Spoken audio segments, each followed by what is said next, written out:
Karnataka public service commission 2026 ಫೆಬ್ರವರಿನಲ್ಲಿ ಇದೊಂದು record time ಅಂತಾನೆ ಹೇಳ್ಬೋದು. KPSC ಬಹಳ ಕಡಿಮೆ ಅವಧಿನಲ್ಲಿ ರಿಸಲ್ಟ್ ಕೊಟ್ಟಿದ್ದಾರೆ. 1152 ಅಭ್ಯರ್ಥಿಗಳು ಈಗ ಸಂದರ್ಶನಕ್ಕೆ ಆಯ್ಕೆಯಾಗಿದ್ದಾರೆ. 384 ಪೋಸ್ಟ್ಗಳಿಗೆ ಸಂದರ್ಶನ ನೀಡ್ತಾರೆ. ಸೊ ಅದರಲ್ಲಿ ಇದು 1:3 ರೇಷಿಯೋನಲ್ಲಿ 384 × 3. ಸೊ ಆ ಒಂದು ರೇಷಿಯೋನಲ್ಲಿ 1152 ಅಭ್ಯರ್ಥಿಗಳು ಇಂಟರ್ವ್ಯೂ ಕೊಡ್ತಾರೆ. KPSC ಒಂದಾನೊಂದು ಕಾಲದಲ್ಲಿ 200 ಮಾರ್ಕ್ಸಿಗೆ ಇಂಟರ್ವ್ಯೂ ಮಾಡ್ತಾ ಇತ್ತು.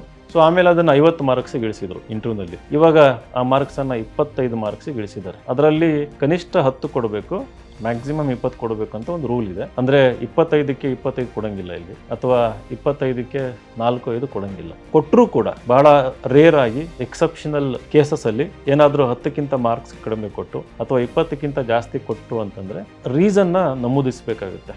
ಯಾಕೆ ಈ ಒಬ್ಬ ಕ್ಯಾಂಡಿಡೇಟಿಗೆ 20ಕ್ಕಿಂತ ಹೆಚ್ಚು ಮಾರ್ಕ್ಸ್ಗಳನ್ನು ಕೊಟ್ಟಿದ್ದಾರೆ ಅಂತಂದ್ಬಿಟ್ಟು ಒಂದೆರಡು ಕಾರಣಗಳನ್ನು ಹೇಳಬೇಕಾಗುತ್ತೆ. ಕಡಿಮೆ ಕೊಟ್ಟರೆ ಅದಕ್ಕೂ ಕೂಡ ಕಾರಣಗಳನ್ನು ಹೇಳಬೇಕಾಗುತ್ತೆ. ನಾವು UPSC ಮಾರ್ಗದರ್ಶನ ಕೊಡ್ತಾ ಇದ್ದೀನಿ. KPSC ಇಂಟರ್ವ್ಯೂ ಮಾರ್ಗದರ್ಶನಕ್ಕೋಸ್ಕರ ನಾನು ನಮ್ಮ ಸಂಸ್ಥೆ ಸದಾ ನಿಮ್ಮೊಂದಿಗೆ ಇರ್ತದೆ. ಉಚಿತವಾಗಿ ಏನೂ ದುಡ್ಡು ನಡೆಯಲ್ಲ ಇಲ್ಲಿ. ಏನಾದರೂ ನಿಮ್ಮಲ್ಲಿ ಲೋಪದೋಷಗಳಿದ್ದರೆ, ಕಮ್ಯುನಿಕೇಷನ್ ಸ್ಕಿಲ್ಸ್ ಚೆನ್ನಾಗಿಲ್ಲ ಅಂತಂದರೆ ಖಂಡಿತವಾಗಿಯೂ ಪ್ರಾಕ್ಟೀಸ್ ಮಾಡಿ ಇಂಪ್ರೂವ್ ಮಾಡಿಸೋಣಂತೆ. ಒಂದು ನೈತಿಕ ಹಾದಿಯಲ್ಲಿ ಮೆರಿಟ್ ಬೇಸ್ಡ್ ಆಗಿ ಎಲ್ಲರೂ ಹೋಗೋಣ, ಎಲ್ಲರೂ ಶ್ರಮಿಸೋಣ, ಎಲ್ಲರೂ ಒಗ್ಗಟ್ಟಾಗಿ ಯಾವುದೇ ರೀತಿ ಕರಪ್ಷನ್ ಆಗದೇ ಇರೋ ರೀತಿಯಲ್ಲಿ ಈ ವರ್ಷ ಇಂಟರ್ವ್ಯೂಗಳು ಆಗೋ ರೀತಿಯಲ್ಲಿ ನಾವೆಲ್ಲ ಶ್ರಮಿಸೋಣ.